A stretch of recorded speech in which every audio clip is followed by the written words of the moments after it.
What's up, man? Hitting y'all up with a part two. Alright, first question is from the Scat Man. He has, over the ROH boards, there's debate as to whether ROH need a secondary title again, such as bringing back the Pure title. I know they have the FIP title, but to me, it just doesn't cut the mustard. Does ROH need a second title, in your opinion? And if so, should it be the Pure or something new? Yeah, they definitely need a secondary title because, you know, I understand they're trying to elevate all talent to main event status, but you still gotta have some secondary title because, I mean, their roster isn't exactly small, but it isn't exactly big either. So, you know, I hope they bring back a secondary title. I mean, I ain't gonna say they're in dire need of it, but it would be nice. All right, then next, back to asked me, what are my top 5 UFC fights of the year? Honestly, I hadn't thought about it.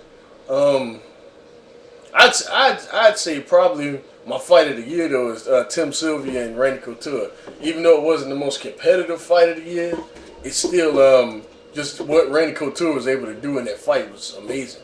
And speaking of fights, my UFC 79 prediction video will be up tomorrow. Okay, it'll be up Friday. I will do one on Friday, I promise. All right. Next question is from Mac2 once again. He asks, who do you think are the best wrestling YouTubers that you enjoy besides Crazy Mike and True Slack? And that's gonna make this kind of hard, man, because that's 1 and 2 on my list. Even if it's somewhere a lot of people don't like I like Lucky 7 Point Man. I do also, and LV54. I like LV54 also. And I was gonna respond to one of his videos. So yeah, thanks for reminding me. And they're funny and they make a lot of sense. Yeah, both of them are funny. And everyone doesn't really like More Virus, Oliver to the Sky, well not Oliver Scott 2007. Is Bizarre, even though some people don't like him, but I like him. That's about it. That's about it. Well, I mean, it's a lot of guys I like. ECW Hardcore 07. I'll be here all day. MB Wrestler 87. John T's 12. Armand 10701. Brad Master 13. The Jericho 0136. Big Man 815. Cool Nerd 2736. The Dirty White Boy. It's a lot of dudes, man. I'd be here all day. All right. Let me see. I think I got more. Hold on, y'all. Give me a second. Impact was okay tonight, y'all. Alright, let's see. Yeah, I got some more. Hold on. Okay. Alright, next set of questions I got from Asia Extreme. First question he asked, have I heard any updates concerning the WWE Cruiserweight title? No, I haven't. And I'd like to know what they're going to do with it.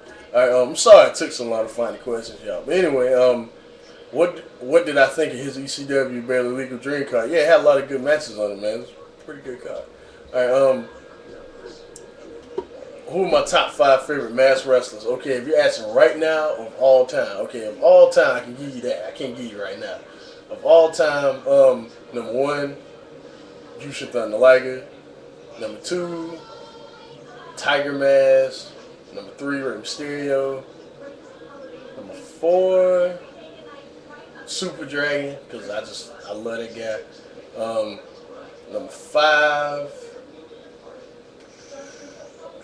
I'm not exactly sure. I'm just gonna say El Generico. I'm not sure. I just say El Generico.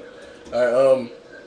What are your opinions on this SmackDown ECW Talent Exchange and Shelton Benjamin moving to ECW? Shelton Benjamin on ECW is awesome. SmackDown and ECW Talent Exchange is okay, you know, as long as they send the right guys at the right times. I'm cool with that. All right. Which do I prefer more, Survivor Series or War Games? Definitely War Games, because just War Games is just so cool. It's a cool concept. Survivor Series is cool also, but it's cool. Alright, this is his fantasy WWE draft. For Raw, he has Rey Mysterio, MVP, The Miz, and Batista. For SmackDown, Umaga, Mr. Kennedy, Shawn Michaels, and John Cena. ECW, Mark Henry, and Randy Orton. Okay, alright. Rey Mysterio on Raw, I think not, because he's more of like that family-oriented type character, so I would put him on SmackDown. I mean, that's why he's been on SmackDown his whole time in the WWE. MVP, I agree with him being on Raw. That would be kind of cool. The Miz, I think, should be back on SmackDown just because, I mean, he just really wouldn't do anything on Raw. And honestly, I do agree with Batista on Raw. I really see that working. Umaga on SmackDown, yeah, I can see that. Mr. Kennedy should be on Raw. I've always thought that, so I'm glad he's on Raw now. I've always thought he should have always been on Raw since the beginning. All right, Shawn Michaels on SmackDown. Yeah, that's fine. I'm fine with that. John Cena on SmackDown. Yeah, that's what I thought. I thought he should have never been moved from SmackDown. That's just me.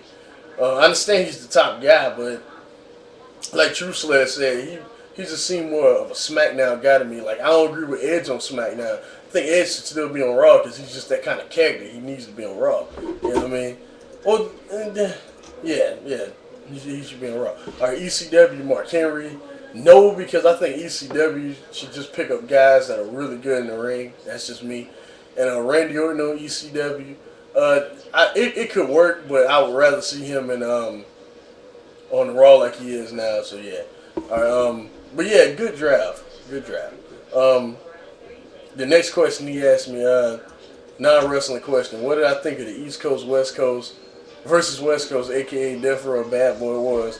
All I know is that they're over now, and that's good because we lost Notorious B.I.G. and Tupac Shakur, all of that bullshit. So yeah, I'm glad they're just done. All right, and a quick response to LV54. Let me see if I can get it in. 5454. The last video he made, it was a great video about, just spending that thoughts on that we're in the worst era in wrestling history. And in a way, he's right, but at the same time, he's wrong. I'm not gonna say this is the worst era. There's no way you can really tell. You know what I'm saying? It just all depends on your perspective, like when you became a fan and what you saw and what you're seeing. You know what I mean? So, but one thing I did want to answer. In LV's video, he asked if we think, this is so bad and that's so bad, why do we still watch it? Okay, see, I can tell by a lot of WWE fans that complain, like a lot of TNA fans that complain about WWE, is because they feel emotionally attached to the product. You know what I'm saying? I watch the WWE and TNA because I just enjoy watching wrestling in general. Good or bad, I still watch it. You know what I'm saying? But I know a lot of guys, they still feel emotionally attached to the product and they just want to see it get better. You know what I'm saying? But that's just what I think. That's how I feel about TNA. That's why I'm pretty hard on them, because I just want to see them get better. I mean, back in 2005, 2004, TNA was the best product on the planet. I don't care. I love Ring of Honor. But you can make the argument that at that time, TNA was actually better than ROH. I mean, like on consistency, you can make that argument. So I can understand why they complain about these shows. And I'll holler at y'all later. Peace.